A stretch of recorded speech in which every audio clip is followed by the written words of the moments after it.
이 시간에요. 커피에 대한 다양한 오해와 진실부터 최신 연구 결과들도 좀 소개해드리고요. 기왕에 마시는 거면 내 몸에 맞게 건강하게 맛있게 먹는 방법 자세하게 알려드리겠습니다. 네, 최근 커피 즐기는 분들이 늘어나면서요. 정말 커피에 대한 다양한 연구 결과가 나오고 있는데 네. 들어보면 어떤 연구 결과는 건강에 괜찮다 하고 또 어떤 결과는 안 좋다 하고 여러 가지 좀 진실이 혼재되어 있는 것 같아서 저희가 커피에 대한 오해와 진실 오늘 확실하게 한번 가르마를 타보고자 합니다. 네, 커피에 대한 오해와 진실 첫 번째. 커피가 골다공증을 유발한다. 많이 이렇게 생각하시죠? 과연 진실은 아니다였어요, 교수님. 아니에요? 네. 예, 아닌 거 맞습니다. 그래요? 왜 그러냐면요. 요 카페인이 이전의 연구 결과들을 보면은 100mg의 카페인을 먹으면은 칼슘이 6mg 정도 빠져나가는 걸로 알려져 있기 때문에 이 커피를 먹으면 골다공증을 잘 유발한다고 생각을 했는데 실제 사람들 대상으로 임상 연구를 해봤더니 그 반대의 결과가 나오는 경우가 많았습니다. 오히려 커피를 먹고 나서 뼈가 더 단단해지는 경우도 나왔고요. 근데 그런 경우에 대부분이 보면 칼슘을 적당히 먹으면서 커피를 드시는 경우 이런 경우는 별로 그 골다공증을 유발하는 것 같지 않다는 게 현재의 결론이고 또 차에도 카페인이 들어가 있죠. 차에도 그래서 그런 데이터를 모아서 중국에서 메타 분석이라고 여러 데이터를 모아서 하는 분석을 해봤는데 네. 그 경우는 오히려 뼈를 더 단단하게 해준다고 나왔습니다. 그래서 그거는 이제 카페인이 칼슘을 빼주긴 하지만은 거기에 들어있는 다른 성분들이 아무래도 뼈를 단단하게 해주는 그런 역할을 하는 걸로 생각하고 있습니다. 네. 커피를 좋아하지만 또 골다공증 생각하면서 조금 멈칫했는데 네. 교수님 말씀 듣고 보니까 칼슘을 잘 섭취하면서 적정량의 커피를 마시면 골다공증 위험이 없다. 그렇죠. 그러면 우유, 치즈 잘 먹으면서 커피를 한두 잔씩 마셔야겠네요. 네. 저도 어떤 꾀가 생각이 났어요. 커피에다가 우유를 추가해가지고 카페라떼를 마시면 좀 괜찮지 않을까 이런 생각해봤고요. 계속해서 커피에 대한 오해와 진실 두 번째 풀어봅니다. 자, 두 번째는요.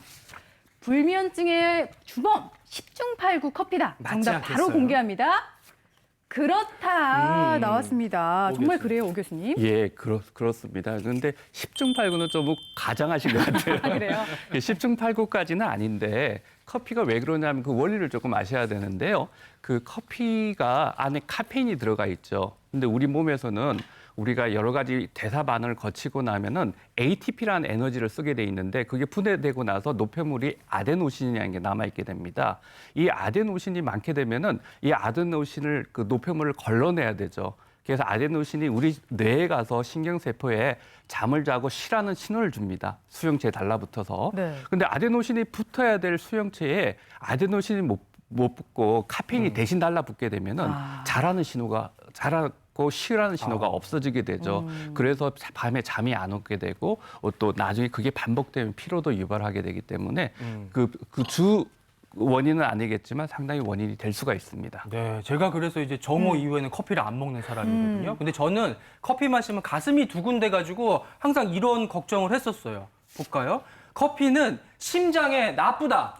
요거 진실일까 아닐까? 어떨까요? 정답 아니다였네요. 네, 아니에요. 아닙니다. 네. 왜냐하면 또 아데노신이 심장에 가서 쉬라고 심장을 박동수를 느리게 해주는 역할을 하거든요. 근데 그걸 카페인이 막아주니까 심장이 빨리 뛰겠죠. 그래서 심장에 나쁠 거라 생각하지만은 실제적으로 연구를 봤더니 5잔까지는 별 문제 없고 혈압이나 맥박수에도 큰 영향이 없기 때문에 사실 그 내용은 아닙니다. 네. 아니 제가 얼마 전 뉴스에서 봤는데 그 네. 커피 안에 그 항산화 성분 플리페롤이 많아서 폴리페놀. 많아서 오히려 혈관을 튼튼하게 한다는 얘기를 들었거든요. 네. 맞나요?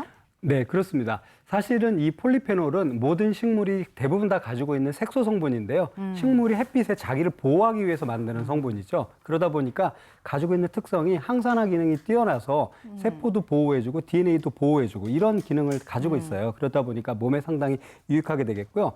그 종류는 사실은 식물의 종류만큼이나 다양해서 5,000가지 이상이 알려져 있다고 합니다. 그런데 이 중에서도 특히 커피에 많이 들어있는 거는 영어로 클로로제닉 애시드, 한국말로 크로로겐산이라고 하는 물질인데요. 이게 혈관을 튼튼하게 하는 그런 기능을 가지고 있습니다.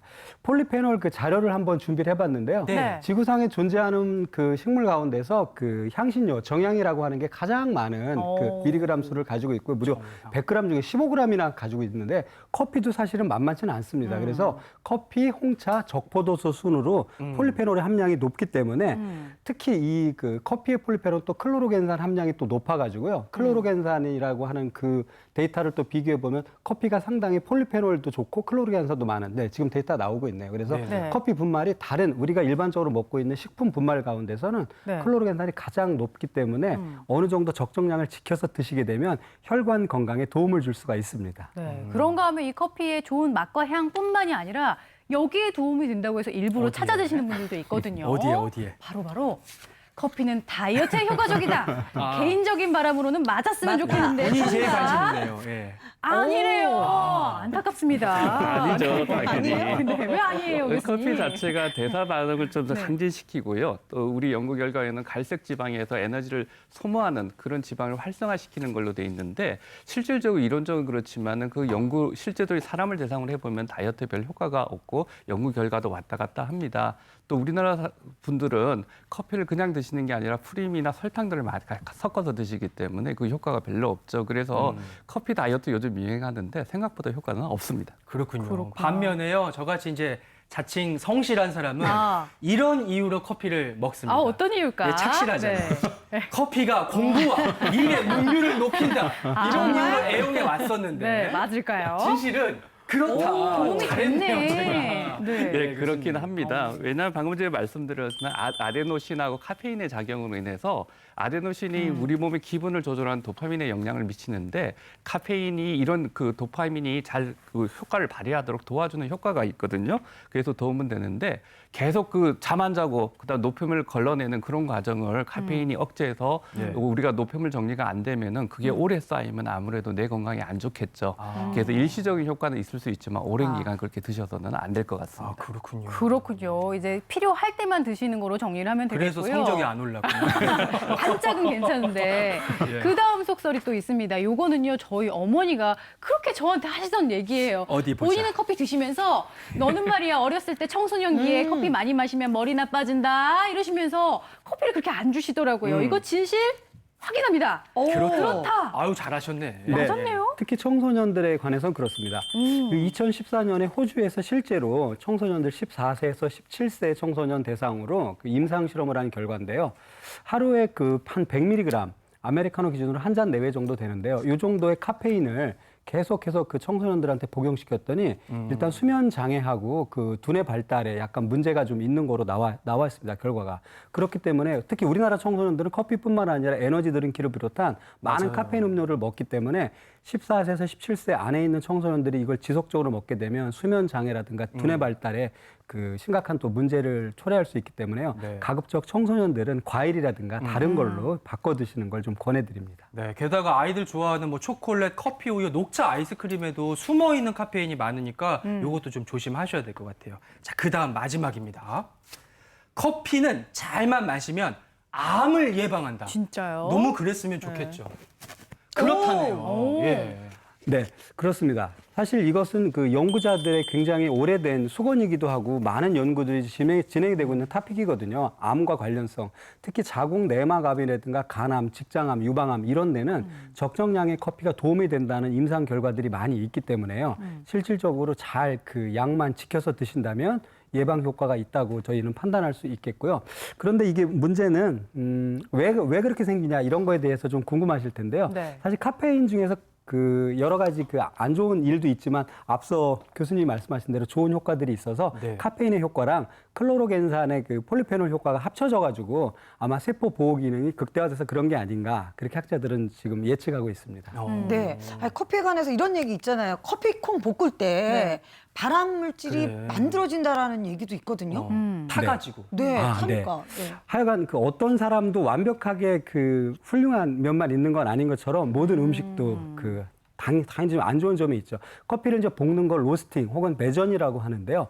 이걸 많이 볶게 되면 거기서 이제 탄 물질이 나오는데 그 중에서 아크릴아마이드가 발암 유발성이 있다라는 보고들이 미국에서 많이 나오고 있습니다. 예. 그런데 문제는 우리나라에서는 아직 그 정도로 세게 볶는 커피는 그리가 많지가 않고 아, 그래요? 아크릴아마이드 함량이 그리 많지 않기 때문에 앞서 말씀드린 거와 마찬가지로 일정 양만 충분히 그 용량 지켜서 복용하신다면 네. 아크릴아마이드보다는 카페인이라든가 폴리페놀의 효과가 더 높기 때문에 그리 걱정하실 수준은 아니다 이렇게 말씀드릴 수 있습니다. 예.